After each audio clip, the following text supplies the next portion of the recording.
Welcome back. So today we'll be reading I Survived Book 10, The Destruction of Pompeii. 1879, what? Anyways, by Warren Tarshish, a new book, a new series. Chapter 1, August 24, 1879, 1 p.m., the city of Pompeii, the Roman Empire. Within hours, thousands of people would be dead. The entire city of Pompeii would vanish under more than 30 feet of very ash and stone. But at first, it was a bright, sunny summer day. Shops bustled, kids played ball in the grassy field, gladiators waited for a bloody match. Nobody yet knew that the mountain Vesuvius, which loomed over the city, was actually a deadly volcano. The mountain had been silent for centuries, a giant green triangle covered with farms and meadows and forests. It was impossible to imagine what lurked under the ground. Rivers of boiling magma, swirls of poisonous gases. Any moment the mountain would erupt with devastating fury. 11-year-old Marcus with his father, Tata, they shouldn't have been anywhere near Pompeii. They were escaped slaves, running for their lives from evil men. But then, boom, boom, with two shattering explosions, Vesuvius erupted. Thousands of pairs of eyes turned toward the mountains, staring in shock and terror. Black billowing smoke and ash gushed out of the mountain's gasping mouth. Vesuvius roared like a furious beast, breathing smoke and flames into the sky. And then came an even bigger crowd, shooting out billions of hot jagged rocks that rained down on Pompeii, filling fountains, crushing roofs, and pounding down on people as they tried to flee, screaming in panic. The gods are punishing us. The world is ending. Marcus and Tata knew they had to escape. Any minute, a flaming wave of ash and gases would rush down to the mountains, burning everything in its path. But there were too many people in the street, too many rocks falling to the sky. It was hard to breathe, almost impossible to see, and there was a strange whooshing sound that came from above. Look out! Tata shouted. Marcus stood up in time to see the massive flame blower from the side, a chunk of fairy rock from deep inside the mountain. It was heading right for them. Chapter 2, August 23rd, AD 79, the afternoon before Main Street, Pompeii. Marcus walked along the dusty main street of Pompeii, carrying a smelly sack stuffed with his master's dirty laundry. It was early afternoon, and the street was packed with people, shoppers, shifting through the bins of pomegranates and melons. Larry's slaves collecting water from the fountains, beggars holding out their grimy hands, a snake charmer doors with all his cobra peek out of his basket, tasting the air with its flaky tongue. So, Marcus said a friendly and hello for the deadly reptile. If only he had a basket to hide in right now. There were no good for days for Marcus lately, but this day was sure to be more miserable than usual.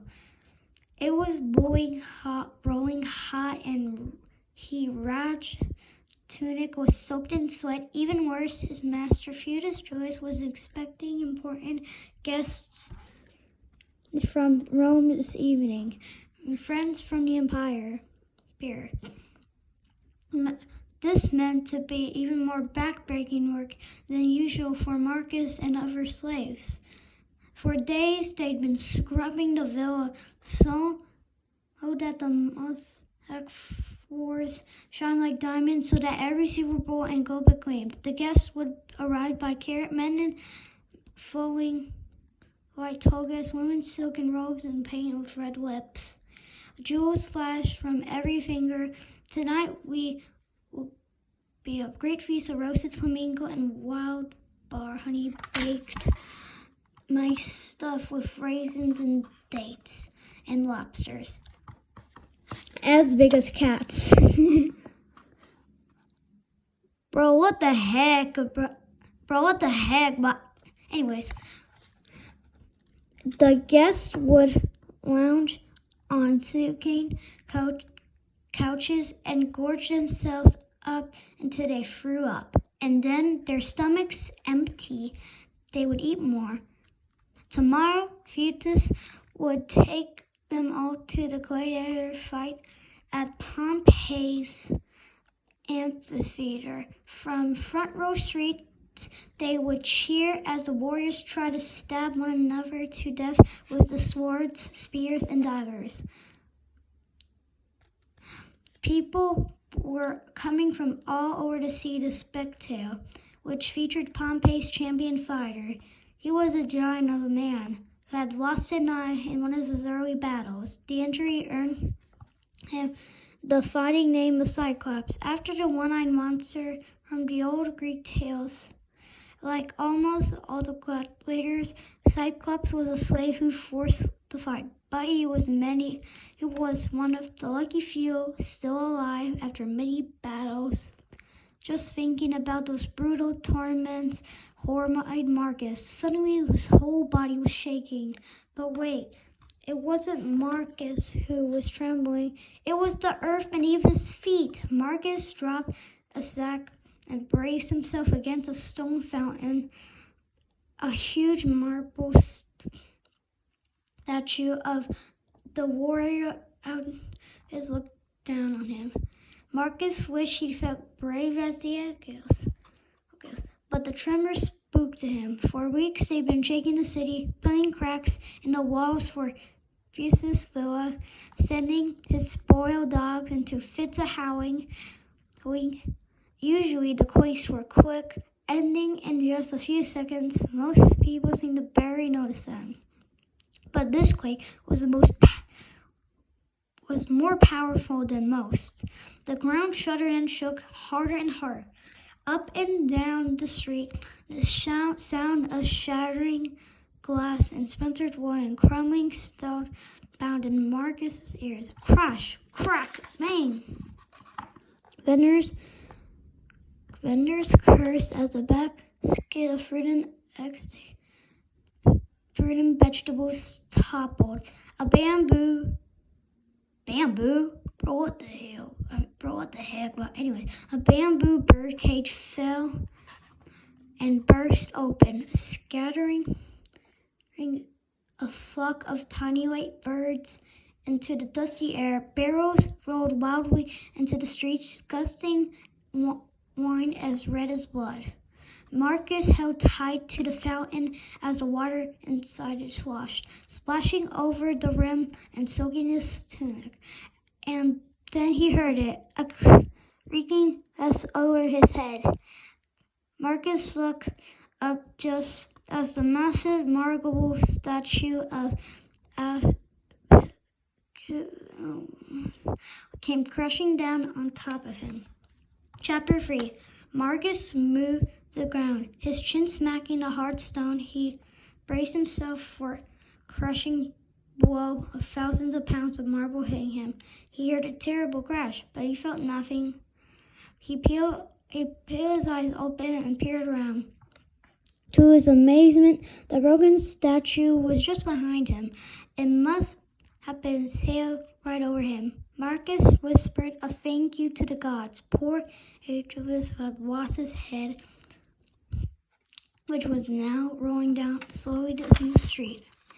Marcus could practically hear the warriors' deathly cries, but Marcus himself, he was in one piece, and the earth stopped shaking.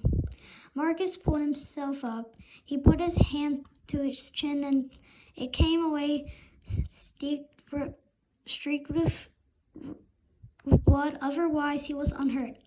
A humpbacked street vendor came up to him.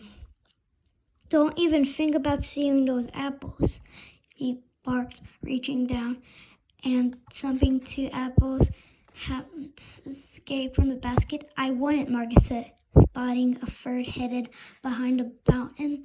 He should have given it to the man he knew, but just the thought of the juicy apple made his stomach flip with joy. Festus fed his slaves nothing but watery gruel and old cheese. The fruit seller then spotted, and Marcus said nothing. "That giant beast must be restless," said the man, spitting one of the apples and rubbing it against his rough tunic. "Giant?" Marcus asked.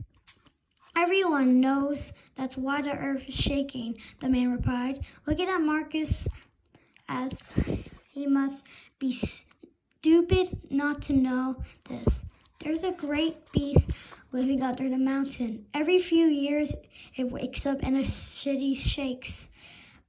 Then it goes to sleep again." Marcus thought of his father, Tata. Talk of monsters and magic always made. He'd Tata shake his head. Tata said it was the only natural that people would make up stories or blame the gods for what they couldn't understand: wild storms and killing beavers, dead crabs, and mad dogs. But science always had the answer. Tata believed if you look hard enough. Marcus didn't say this now. It wasn't right for a slave to correct the opinion of a free man. And even if the man was just a poor fruit seller. What amazed Marcus was that people in Pompeii just accepted their tremors, shrugging them off. The rainstorm. Even now, shoppers were already back to begging for their belongings. The fruit seller turned away, and Marcus grabbed the hidden apple, slipping it into his pocket. He picked up the heavy laundry sack and threw it onto his back with a sigh. This wouldn't care if a monster really had come stomping through Pompeii. Marcus had to get better back to his master's village soon, or he'd been greeted with a beating.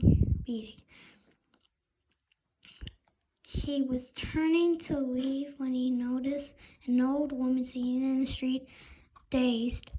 The shaking dust had knocked her down. Passersby stepped around her, and she was a heap of trash. Marcus ignored the woman. There were beacons everywhere, after all, but she looked so miserable. With a sigh, he once again dropped the laundry sack. He went to the woman, crouching down next to her. She was a beggar. It seemed that her tunic tattered, her bare feet crushed with sores. She scowled at him. "Scat, thief!" "I wasn't going to steal anything," Marcus said. He would have ignored the hack like everyone else did. But then the woman's face softened. She studied Marcus with cat-like green eyes. She was very old, with shaggy cheeks and deep wrinkles. But Marcus could imagine that a long time ago she had been pretty. "What do you want then?" she asked. Almost without thinking, he reached into his pocket and took out the apple. "Here," he said. She looked hungrier than he was. Alright guys, that was it. So, I'll see you next time when we do book 11 tomorrow. Yeah, tomorrow. And also, in September, I forgot to tell you. Oh shoot. We are going to read all 3 of these books.